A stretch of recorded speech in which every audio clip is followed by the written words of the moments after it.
గాంధీ గారు కాంగ్రెస్ పార్టీలో చేరారా?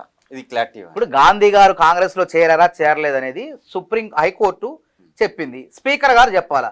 ముఖ్యమంత్రి కానీ నేను కానీ ఎవరు కూడా చెప్పడానికి వీల్లేదు. ఆయన విచక్షణ అధికారాలు స్పీకర్కు ఉన్నాయి.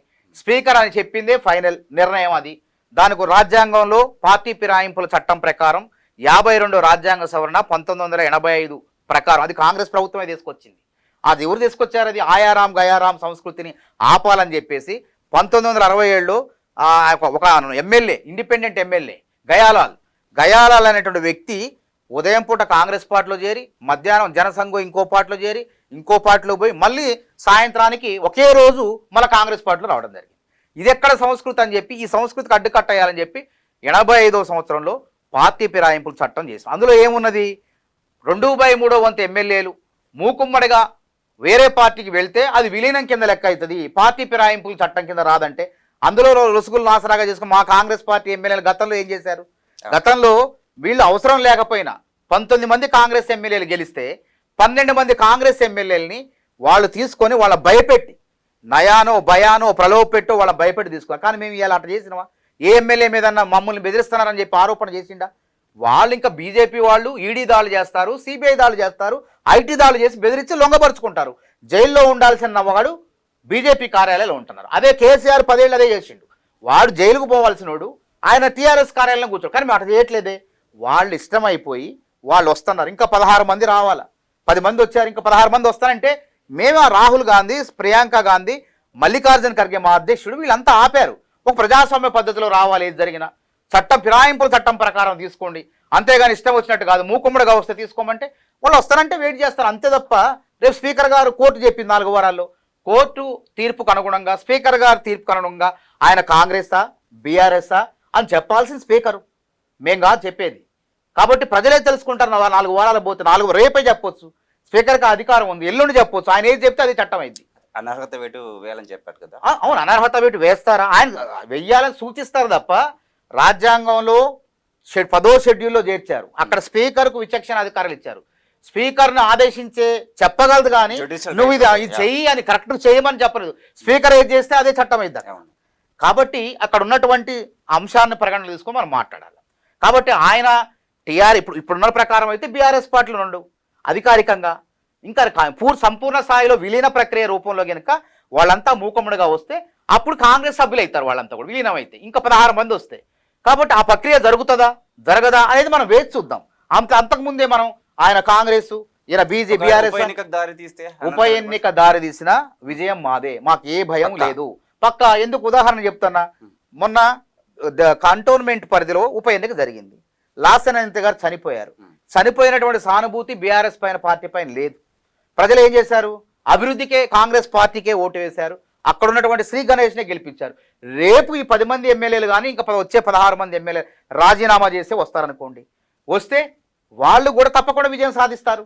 కాంగ్రెస్ పార్టీ మీద ప్రజలు నమ్ముతున్నారు, ఉద్యోగులు నమ్ముతున్నారు, నిరుద్యోగులు నమ్ముతున్నారు, రైతులు నమ్ముతున్నారు.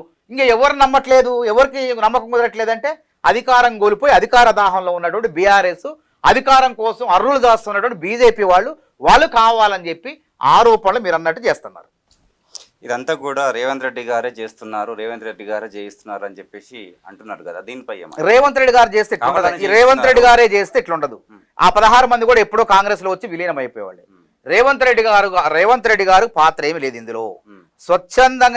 స్వచ్ఛందంగా ఎమ్మెల్యేలే వాళ్ళ భవిష్యత్తు మీద ఆందోళన కలిగి గుబులు పుట్టి భయపడి బీఆర్ఎస్ లో ఉంటే బతుకు లేదు, బీజేపీలో ఉంటే మనగడుండదు, ఒక 10 ఏళ్ళ దాకా కాంగ్రెస్ లో ఉంటే మన రాజకీయ భవిష్యత్తు ప్రజలకు ఒక 10 ఏళ్ళు సేవ చేసుకోవచ్చు అని చెప్పి వాళ్ళే స్వచ్ఛందంగా వస్తున్నారు. అట్లాంటప్పుడు రేవంత్ రెడ్డి గారి పాత్ర ఎందుకు ఉంటుంది చెప్పండి ఇందులో? గతంలో వీళ్ళు చేశారు అట్లా భయపెట్టి. గుత్తా సుఖేందర్ 14లో టీడీపీ 15 మంది ఎమ్మెల్యేలు గెలిస్తే 14 మందిని తీసుకున్నారు. వైఎస్ఆర్సీపీ ఒక ఎంపీ శ్రీనివాసరెడ్డిని 4 ఎమ్మెల్యేలను తీసుకున్నారు. అదేవిధంగా కాంగ్రెస్ ఎమ్మెల్సీలను 7 తీసుకున్నారు. అక్కడితో కాకుండా 18లో 88 మంది ఎమ్మెల్యేలు ఉన్నా అసలు అవసరం లేకపోయినా కాంగ్రెస్ పార్టీ లేకుండా చేయాలని, ప్రతిపక్షం లేకుండా కాంగ్రెస్ పార్టీకి ప్రతిపక్ష హోదా ఇవ్వకుండా అక్బరుద్దీన్ ఎంఐఎం పార్టీకి ప్రతిపక్ష హోదా ఇచ్చి పిఎస్సి చైర్మన్ కూడా అక్బరుద్దీన్ ఓవైసీకి ఇచ్చి ఉల్లంఘనలకు పాల్పడి అధికారంలో ఉన్నప్పుడు కన్ను మిన్ను గానకుండా అక్రమాలకు పాల్పడింది, ప్రజాస్వామ్యాన్ని కూని చేసింది కేసీఆర్. ఇప్పుడు మేము ప్రజాస్వామ్యబద్ధంగా వ్యవహరించబట్టే, ప్రజాపాలన చేయబట్టే చూస్తూ ఊరుకున్నాం మేము. నిజంగానే రేవంత్ రెడ్డి గారు కలగజేసుకుంటే ఆ విధంగా ఉండదు. మొత్తం ఎమ్మెల్యేలు ఆ నలుగురే మిగులుతారు అక్కడ. హరీష్ రావు, కేటీఆర్, కేసీఆర్, కవిత గారు వీళ్ళే మిగులుతారు, ఎవరు మిగలరు అసలు. కానీ ఆ విధానానికి పోలేదు. ప్రజాస్వామ్యాన్ని బతికించాలనేటువంటి ఒక ధోరణితో, ప్రజాస్వామ్య విలువలను కాపాడాలనేటువంటి ఒక లక్ష్యంతో రేవంత్ రెడ్డి గారు ముందుకు పోతున్నారు. అందుకే చూడండి, అసలు ఈ ప్రజాస్వామ్య విలువలు ఎన్నో కనపడతాయి ఇక్కడ. చెప్పండి, అరే ప్రగతి భవన్ ఎవరికి తెలియదు, ఇవాళ ప్రతి ఒక్కడు పోతాడు. సెక్రటరియట్ అసలు ఓపెనే లేదు. ఒకప్పుడు అది అడుగు పెట్టడానికి సామాన్యుడు అడుగు పెట్టేవాడు కాదు. ఇలా 3 గంటలు కావాలని ఎవరైనా తీసుకొని వెళ్ళిపోవచ్చు, సెక్రటరియట్లో పోవచ్చు. ఏమైనా చాకలి ఐలమ్మనే ఈరోజు ఎక్కడ సాయుధ పోరాటంలో ఉన్నటువంటి చాకలి ఐలమ్మ గారిని గౌరవించారైనా ఏ రోజన్నా? ఇలా రేవంత్ రెడ్డి గారు మా కోటి మహిళా విశ్వవిద్యాలయానికి చాకలి ఐలమ్మ పేరు పెడుతున్నా అని చెప్పి ఎంత సంచలన నిర్ణయం తీసుకున్నారు చెప్పండి. ఎక్కడ ప్రజాప్రభుత్వం ఉంది? ఉద్యమకారులు ఎవరైనా గౌరవించారా? అరే 10 ఏళ్ళు వాడుకుంటే తెలంగాణలో ఉద్యమంలో వాడుకుంటేవి, తెలంగాణ ఉద్యమకారుల గురించి మేనిఫెస్టోలో పెట్టవైతివి. రేవంత్ రెడ్డి గారు, కాంగ్రెస్ ప్రభుత్వం ఉద్యమకారులు ఎవరైతే ఉన్నారో, తెలంగాణ ఉద్యమం చేసి కఠిన కేసుల పాలైనటువంటి వాళ్ళు ఎవరైతే వాళ్ళకి 250 గజాలు ఇస్తానండు. ఆ కార్యక్రమం కూడా చేస్తారు. జర్నలిస్టులు 20 ఏళ్ల సమస్య అండి అది. 20 ఏళ్ల జర్నలిస్టుల సమస్యను రేవంత్ రెడ్డి గారు రాంగలోనే పరిష్కారం చేసి, మామూలు సాదాసీదా జర్నలిస్టులు వాళ్ళకి స్థలాలు ఇచ్చేసి వాళ్ళందరినీ కూడా కోటీశ్వరులు చేసిండు. క్యూ న్యూస్ ఛానల్లో పనిచేయటకు అనుభవం గల సీనియర్ వీడియో ఎడిటర్స్ కావాలను సంప్రదించవలసిన నెంబర్ 8688926084. qnewsads@gmail.com ను సంప్రదించండి. లైక్ చేయండి,